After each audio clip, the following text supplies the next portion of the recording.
Welcome to the podcast recording of Middle East AI News live for Thursday, February 29th, 2024, brought to you by Carrington Malin, marketing for an AI-first world. You're listening to my discussion with Abdullah Asiri, founder and CEO of Lucidya, where we talk about the Lucidya success story, the development of Arabic language AI models, and what Lucidya's Arabic-focused customer experience platform means for marketers. In today's Thursday Deep Dive, we're going to be talking about Saudi martech startup Lucidya, which has developed an AI-powered customer experience platform focused on the Arabic language needs of the region. And we're going to touch on a broad range of subjects here. We're going to look at the startup story of Lucidya and how it came about. We're going to discuss Arabic language models in the region and what to expect moving forward, the need for Arabic marketing platforms in the Middle East, and what Lucidya's CXM platform does for marketers. And hopefully, if we have time, we'll also talk a bit more about Lucidya's strategy for the region and future outlook. I'm going to be joined shortly by Abdullah Asiri, founder and CEO of Lucidya. Abdullah founded Lucidya as one of the four founders in 2015 and 16 as a social listening and analysis platform leveraging machine learning and focused on Arabic language, conversations, and content. He's an alumni of KAUST, the King Abdullah University of Science and Technology, where he took his master's degree in computer science, obviously with a focus on artificial intelligence, and also Mohammed bin Salman College of Business and Entrepreneurship, where he did his MBA. He's a serial entrepreneur and investor, a board member in different tech startups across fintech, logistics, and e-commerce. Prior to founding Lucidya, he was a tech consultant at Badia and the founder and managing partner at Wakood. He's led Lucidya from its founding through to the present day, where the company enjoys a leading position in Arabic language social media marketing platforms, employs more than 100 people. And given Lucidya's early start in Arabic AI models, he's also a pioneer in the development and training of Arabic AI models. More recently, the company's platform has evolved to become a more comprehensive customer experience management platform, or CXM. So a warm welcome to Middle East AI News Live, Abdullah Asiri. Thank you so much for this nice intro. I'm so excited to be here and to share some of our journey and our experiences and what we are doing. Likewise, I've been reading your LinkedIn announcements for some time, and it's just got to the point where I have to talk to this guy. So thanks very much for making the time to join us and to talk about Lucidya and the CXM and Arabic language AI models. Brilliant to have you here. First, I'd like to touch on Arabic AI model development. And this is the thing with technology, that English always comes first. And over the past 40 years, we've seen with the computer revolution, the internet revolution, the e-commerce revolution, all lead with English language interfaces, English language apps, a huge volume of English language content, which is understandable. And in the early days of PCs, they provided little support for Arabic, and Arabic users had to wait until I think 1992, I think it was, Windows 3.1.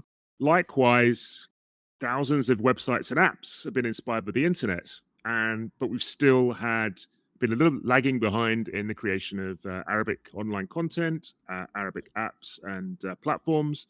And now we have the arrival of neural networks and the pickup we've seen with large language models, natural language processing. For those creating those Arabic language models, the availability of Arabic content and the limits to that are a persistent problem, because we require large volumes of content to train our new AI models. Personally, I believe we're on the cusp of a new era in Arabic language NLP. So you're, I think, exactly the right person to have a conversation about this with, and it'd be great to pick your brains. But let's just start with the background story of how you got involved in NLP and how you started Lucidya. So why don't you just tell us a bit about how this idea came together and how you began? Yeah, sure. So let me first give some context. When I first graduated from Virginia Tech in the States in 2011, I was so obsessed by AI. And actually, my first startup, it was in end of 2011, it was an AI startup here in Saudi Arabia when I got back from the US.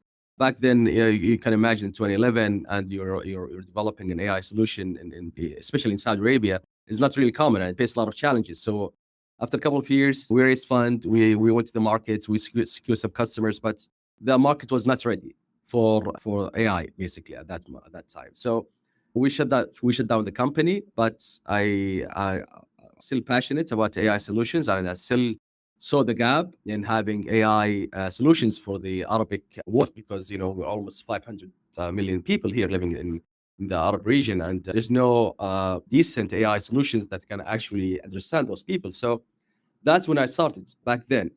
Time passed by, and I found another company in technology as well. And then in 2015, 2016, that's when the idea came to us in 2015 actually, but the incorporation of the company was in the end of 2016.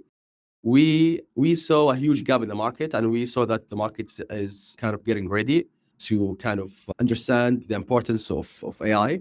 And that's when we started Lucidya. And the main reason why we started Lucidya actually is because we believe that me, you, and all these audience, we deserve better from our brands, from the brands that we love. We love brands, but these brands are treating us like strangers. So we saw that brands, they must prove to be able to understand their customers and deliver better services. And I was questioning why customer experience is really awesome when I came, in the States when I was there, and it's not the case in the Middle East.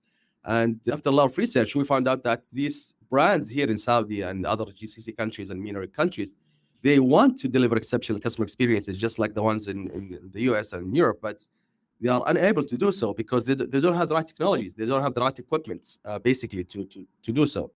So that's when the idea came to our mind. We saw there's a gap in the market, there's a need. These brands, they really want to deliver exceptional customer experiences, but the barrier was technology. And, to be specifically, the barrier was basically having an AI that can actually understand those people. And me, as a passionate person about AI and always wanting to build an AI-based solution that's, have value, we saw an opportunity, and we got so excited when we know that this market is huge. We fall within the CRM markets. If you look at it from the big umbrella, it's an $88 billion market. So it's a huge market. And we saw a lot of peers companies in the US and Europe. They went to the public market. They are multi-billion-dollar companies. So we saw that it's a good opportunity for us to start. And that's when we started Lucidya. We saw there is no company in the whole world that actually does provide technology with AI-based technologies that understand Arabic language.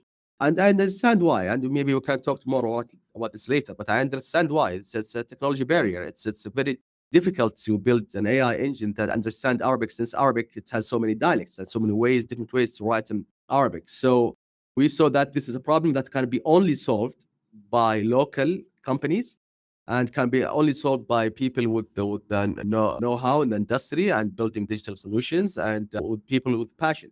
And these kind of traits, they were applicable to us. And that's when we decided to start Lucidya. Great story. So this was an idea that was seeded by your own experience, and then you researched it and found out, actually, this is real and we should do something. Yeah, and actually, to be honest, I did talk to a lot of the big players in the market before we started Lucidya, and I actually went and visited some of them, and I was asking them why you guys you're making hundreds of millions in revenue, and you can't develop your own AI solutions to tell our world, and why you guys are not doing so, and do you have plans to do it in the future? Because I did that research before I started Lucidya, just because I don't want to start the company and then one of these big giant players, they come into the market.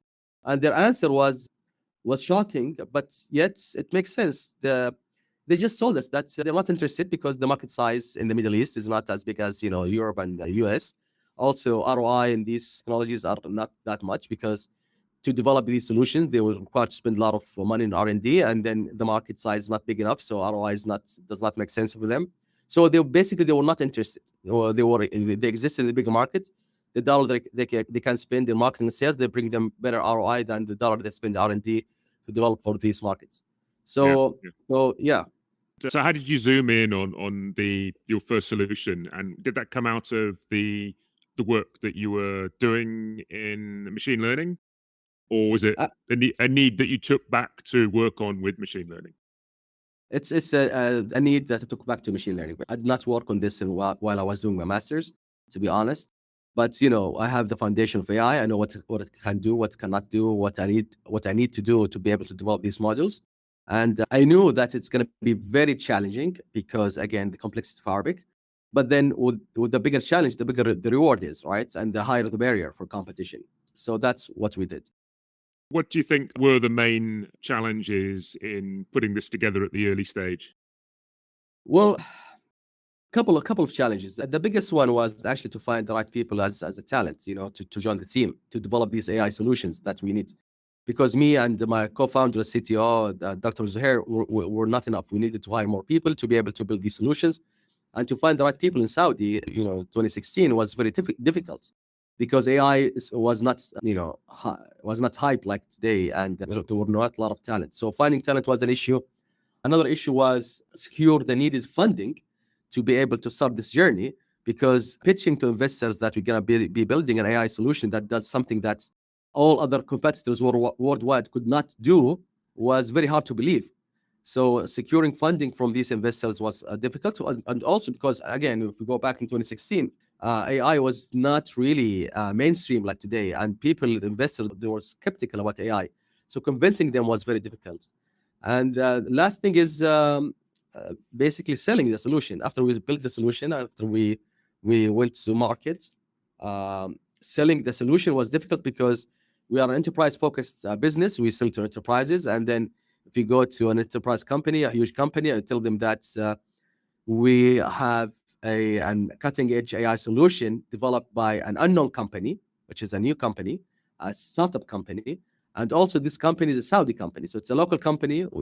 This is not really a lot of good stories about local companies here in Saudi back then that specialize in AI. It was very skeptical for them to actually go with us and sign with us. So these three main challenges were facing us at the beginning. I can believe it. And just a side note, I've seen quite a big change in the last 2-3 years with the arrival of AI and the focus that a lot of big companies have on AI use cases and data use cases, which has made them more open to deal with startups. Whereas, startups that wouldn't have been able to get in through the front door 5 years ago are now having conversations. Do you see that it's changed that much, or are we 100%. still needs to change a lot more? No, I agree with you. I agree with you 100%. It is changing. The scene is changing from 7 years ago until today. We are seeing it not only from Lucidya side, because now we are much bigger. We have credibility in the market, so it's easier for us. But I see it with the new companies, the new startups going in the market. They can actually go and they can secure deals with big companies. So behavior is changing, and this is something good. And hopefully, it changes even better in the future. Let's switch for a few minutes onto Arabic AI models. And you registered the company in 2016. And I think that was very early days for Arabic language AI models in the region. I think I'm right in saying it was New York University in Abu Dhabi that announced Arabic LP around that time, which was one of the first of its kind at that point. And certainly very different situation from the last couple of years. What have you seen happen over the past few years in that space and the potential for Arabic language AI? If I would really describe the advancement in AI in the Arabic world, I would say there are some effort and progress pre ChatGPT, and there's some effort post ChatGPT. ChatGPT was very pivotal in the progress of AI in the region, and I'll tell you why.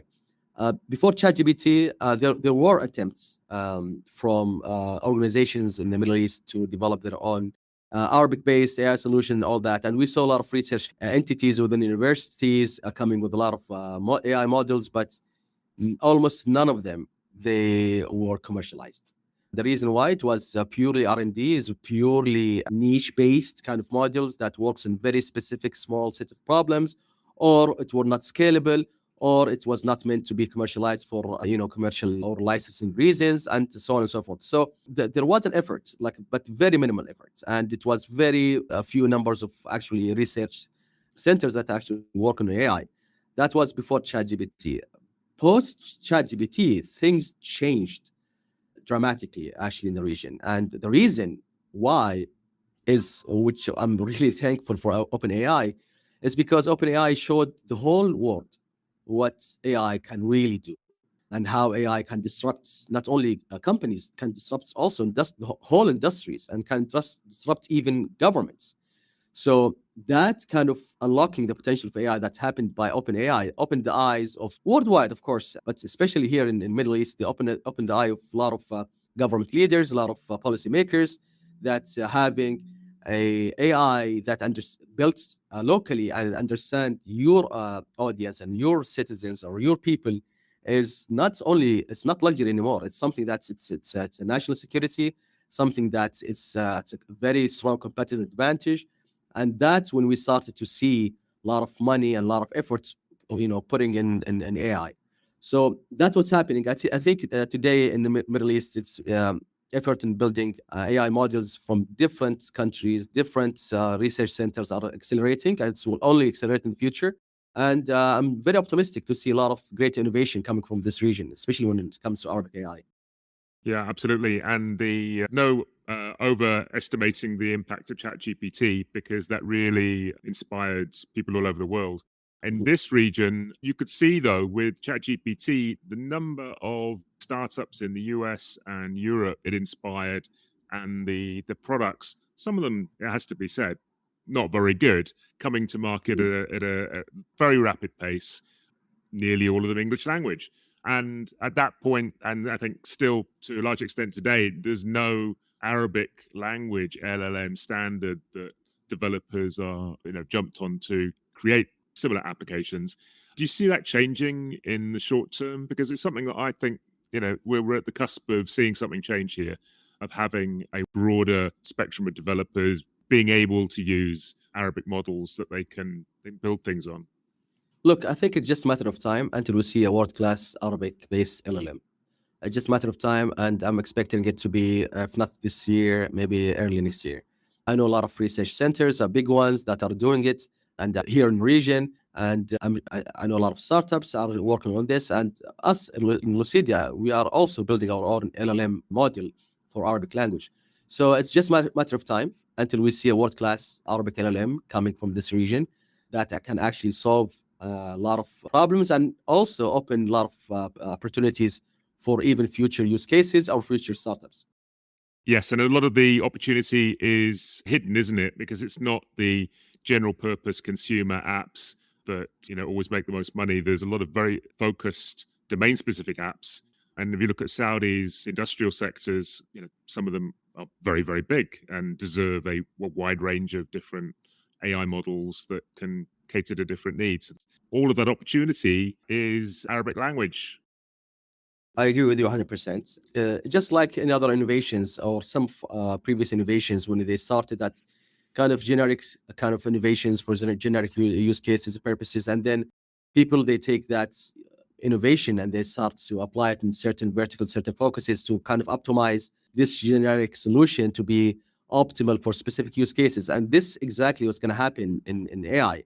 Today, if you ask anyone, what are the niches or what are the focuses that AI will be built on, no one could tell. They might guess a couple of ones, but no one can actually tell with certainty. And this is the beauty of innovation for the human mankind. Whenever you have innovation coming, you'll see a lot of bright minds that can actually think outside the box and to apply these innovations in specific use cases, specific focuses that can actually solve niche problems in a much, much better way than the generic solution. So we will see that coming. What and where, that's to be seen yet. But I'm definitely 100% sure that it's coming to be there will be more of generic use kind of AI, and there will be a lot of different AI focusing on certain topics or certain problems. And part of that is the number of people that are looking at developing AI models with Arabic content and looking at Arabic solutions and looking at ways to leverage LLMs and other AI models in Arabic language. And so the collaborative opportunities are growing very fast now. I don't know what it was like when you were first looking at it, but it probably was very tough to find other people who were interested in the same thing and had any kind of hands-on experience. It was definitely, it was very difficult. And because back then in 2016, the potential in the future for this market was still unknown. Today, a lot of people are excited, a lot of students, a lot of professional people are very excited about this field, and they're studying it and they are learning more because they know that there's so much potential and there's a future for them career-wise. And also another reason why, because the barrier to learn are now much lower than before. Before, it used to be very difficult for you to build an AI model and to know the nuances of AI. It was very, very difficult. So you need to know a lot of foundation for computer science and algorithms before you go into AI. Today, it's much simpler. It's very easy to build small AI models, and it's very easy to learn more. So the combination between the potential of the sector and the entry, the barrier to enter as a learner is lower. And also because of the initiatives that from governments, from education sector to encourage people to learn more. And we see this more, by the way, in Saudi Arabia. The number of people that I meet that they have AI degrees or AI professional certificates as an education today compared to 7 years ago is incomparable. Today, you see a lot of people, and you can pick and choose who you want to work with. And back then, you're going to be very lucky if we come across one people every couple of months who actually have a hands-on experience in AI. True, but that's definitely coming. And the government education programs or training programs to inspire students in STEM studies, to train people in AI, in data skills is just phenomenal. Even for kids. Today, my son is 8 years old, and government in Saudi Arabia, they have special programs free of charge for children or for kids at 8, 7 years old to teach them AI at this young age. So yeah, it's going mainstream. It's brilliant.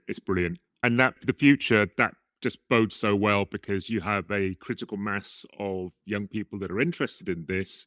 And for sure, they are not all going to found OpenAI, but they are all going to be interested and they're going to get involved. And there's going to be a lot more people with AI degrees coming out the other end. There's going to be a lot more people to found startups, to drive government initiatives and what have you. So promising future. I agree. So excited. So let's go back to Lucidya. Could you just give us an overview of what you started to establish at the beginning and then what's that become? Yeah, sure. So basically, again, we wanted to solve one big problem, which is the broken customer experience in the Middle East. We wanted to improve customer experience for all consumers to have a better experience with their loved brands.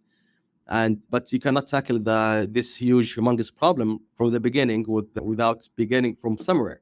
And we started step by step. And our first step was to introduce our first solution, which was a social listening solution. So basically, social listening, for those who don't know, basically it's a software that gives brand insights on the market, what's happening in social media. So it's a lens to what's happening in the markets, what's happening as a market trends, as a competitors, what they're doing, and all that. So we started there. We developed our social listening solution that can actually analyze public conversation or public tweets in Twitter, public posts in Facebook, Instagram, and all that. And we started with social listening because for us, it was a low-hanging fruit in terms of the need. It was very obvious need for a lot of companies here in Saudi. And also it was the best test for our AI models, because if you have an AI model that can actually work very well in large, different, diverse number of data coming from different people with different background, different topics, if you nail that, you will be nailing anything in the future. And that's where we started. It was our first product. And then after a couple of years, we struggled a lot with the R&D, we selling to customers and fundraising and all that. But after we reached product market fit in 2019, took us a couple of years because, again, it's a very complex solution and it's a very complex segment to sell to.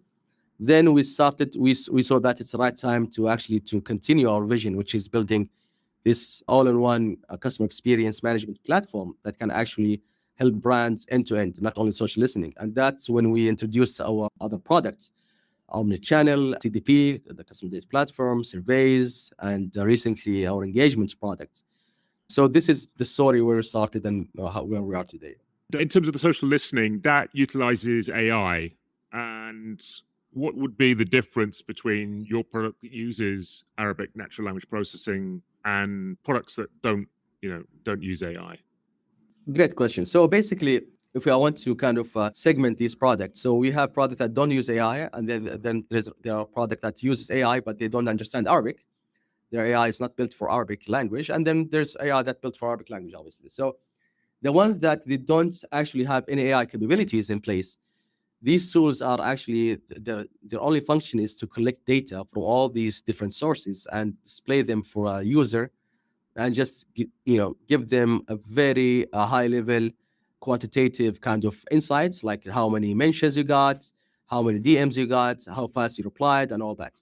So, which is very basic. It is useful, but it's very basic. And then when AI came, it gave another dimension to these insights. It tells marketeers and tells CX experts who are looking at these tools, it tells them, well, today you have 20,000 inbound conversation, and I'll tell you why you have 20,000, compared to 10,000 yesterday using AI. So AI would understand these trends, and AI would understand the content, and it would tell people, to tell brand managers that, these 20,000 interactions that you got today, most of them are negative, for example, and these are negative because of the following reason, X, Y, Z.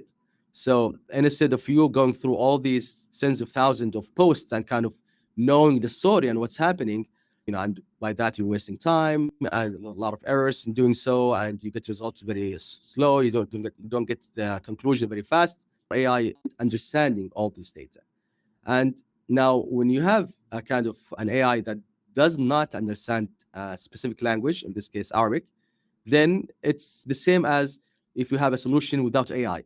Because if an AI does not understand Arabic, it will give you rubbish kind of analysis. It actually it's worse than not having a solution without AI, because it might mislead you. It might tell you information that's not correct and put you in the wrong direction. So these are the main differences between these solutions when it comes to AI or not AI in terms of social listening. Very true. And when you started developing this social listening application, where did the data come from to build this AI? So what we did, actually, we took it one step at a time. Our first solution was our first version. It was an MVP. It was not built using AI. It was a non-AI product in 2016, and the main goal was basically to be able to collect as much data as possible to use them later to train our AI models. So we released our first version of MVP, and we signed a couple of customers, and we started to collect data from all social media channels to be able to kind of have that large repository of data for training and testing purposes. And then after a couple of months, I think 7 or 8 months, we had enough data, and then we started to build our first version of AI. And then after 6 months, we had more data, and we started to improve it, and so on and so forth. When we started really our AI model accuracy on average in all of our models, they scored around 78% accuracy, and then it was improved to 82% and 85, 87. So it was a kind of gradual improvement. Today, we have access to more than 10 billion data points that are being used for training our AI models. And that's exactly why we have this accuracy of 92%, which is unmatched by any other player in the market.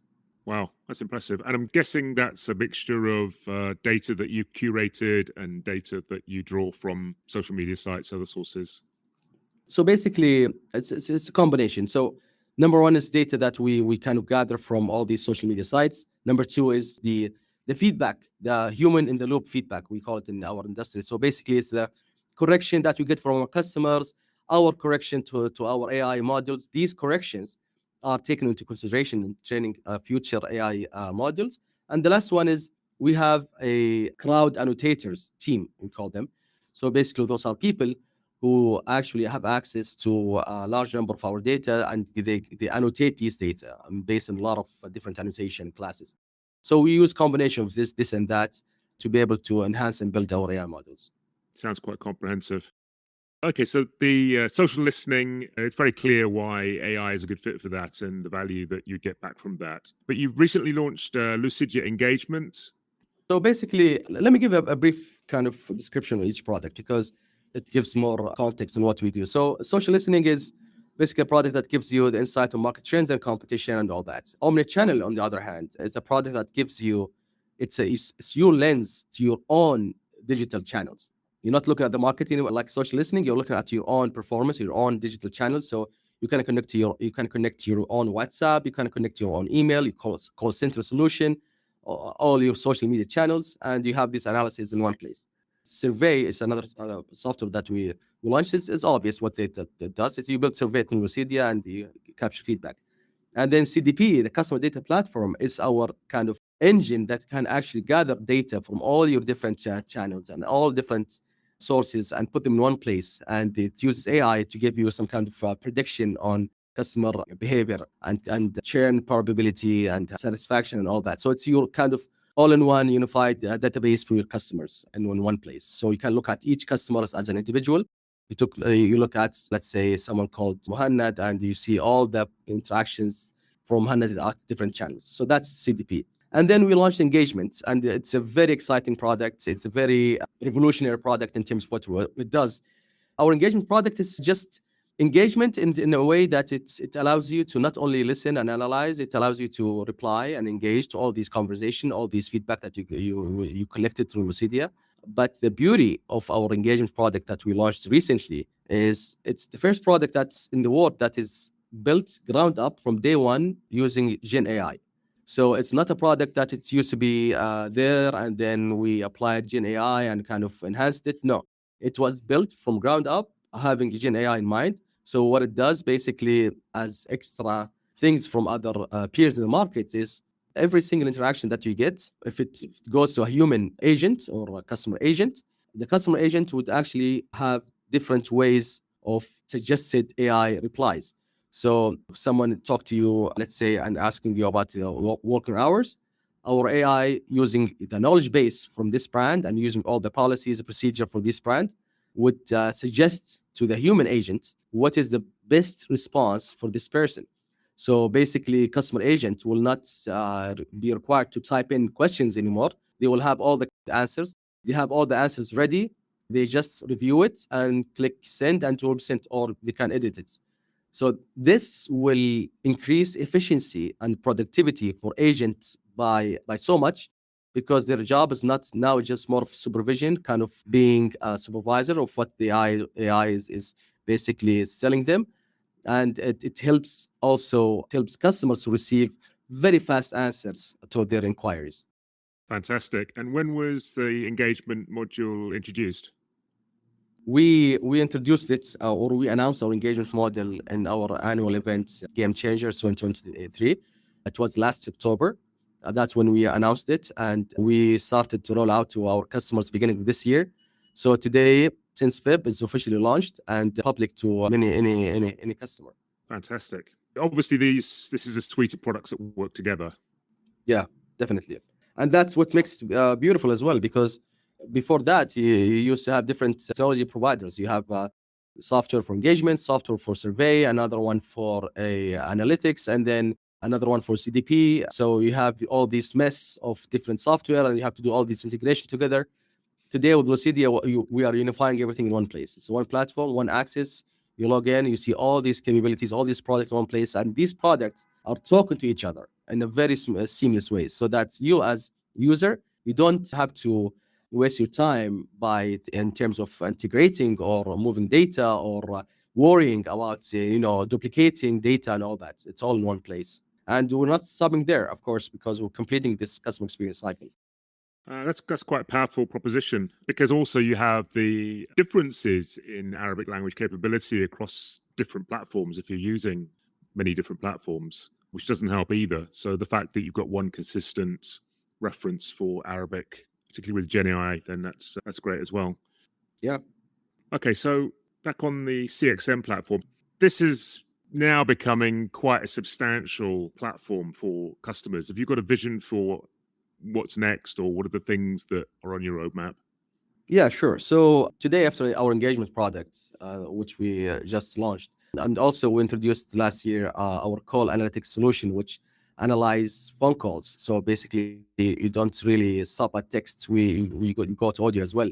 So after these two products, now we are moving into kind of completing the cycle, the customer experience cycle, by introducing the help desk and ticketing software, so that you can open tickets in the same platform. You can assign it to your team to solve it, SLAs and all that in one platform. So you don't need to have a ticketing solution on the side connected to Lucidya. So that's something that we are working on. It's going to be released, inshallah, this year.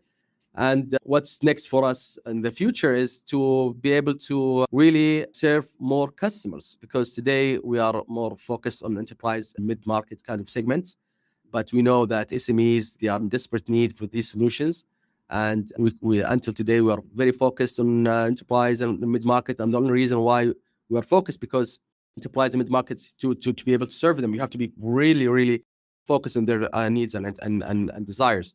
So early next year, we're going to be rolling out our solutions for the public. Any company with a credit card, they can use our solution on a monthly basis. So that we can have access, even not only in Saudi, outside Saudi. Because today, even though we only present in Saudi Arabia and we have our team here in Saudi, but you can imagine that we have customers from 10 different countries, because all these countries, of course, are Arabic-speaking countries, because again, they have the same pain points. In the future, we're going to be offering all this self-service kind of offering to all companies, no matter where they are, they can go and subscribe. And we're going to be also starting to double down on our geo expansion to be able to serve customers in different countries around Saudi Arabia and GCC and the MENA region. So we're going to be closer to them because we know that they have the need, and we're going to be able to help them so they can even have the power to deliver game-changing customer experiences to their customers as well. Makes sense. Makes sense. And I would like to announce here that we just silently launched our APIs for our AI models. So any company, they can just use our through APIs, just like you would use with ChatGPT from OpenAI. It's silently launched because we are testing it with a couple of customers. But if anyone is interested, they can reach out and we can give access. And yeah, they can use these two models. Great. We're running out of time today, Asiri. Any final points or comments whilst we're on air? First of all, thanks for this amazing event and amazing audience. My comment would be that as we talked, AI it's not a fad. It's not something that will come and go, just like other technologies. It's something that is here to stay, and it will impact the way we live. It will be part of our daily lives. So that's why we see a lot of investment globally from government to private sector in these technologies. And we believe that AI in the MENA region, we will see a lot of innovation that can actually will be comparable to the one that we are seeing in the Western world as well. And we are very excited to be part of this whole ecosystem for all this industry as a company that was built and that was running in this as a frontier, as a leader in this industry. And we hopefully we will see a lot of this innovation coming soon, either from us or from different people. I'm an AI enthusiast, and I love to see great AI solutions. And you're taking part in Leap? Yes, we are in Leap this year, just like the past 2 years. Please, anyone visiting Leap, please come and visit us. We're going to be at Hall 1. You cannot miss it. It's a huge booth there. Please come. And we have live demos. We have a challenge open to anyone visiting Leap to break our AI. So we are inviting all people, all attendees of Leap, to come in and try to break our AI and to beat our AI models. It's a very interesting competition, and we love to see people trying it out. I love it. Great stuff. I hope it goes well for you. Abdullah Asiri, thank you so much for joining us today. It's been really interesting. I've enjoyed it, and I hope to bring you back again at another point in time and have another conversation with an update. Definitely, Carrington. Me too. It's my pleasure, and yeah, thank you. You've been listening to a recording of Middle East AI News Live for Thursday, February 29th, 2024. Brought to you by Carrington Malin. Thanks for listening.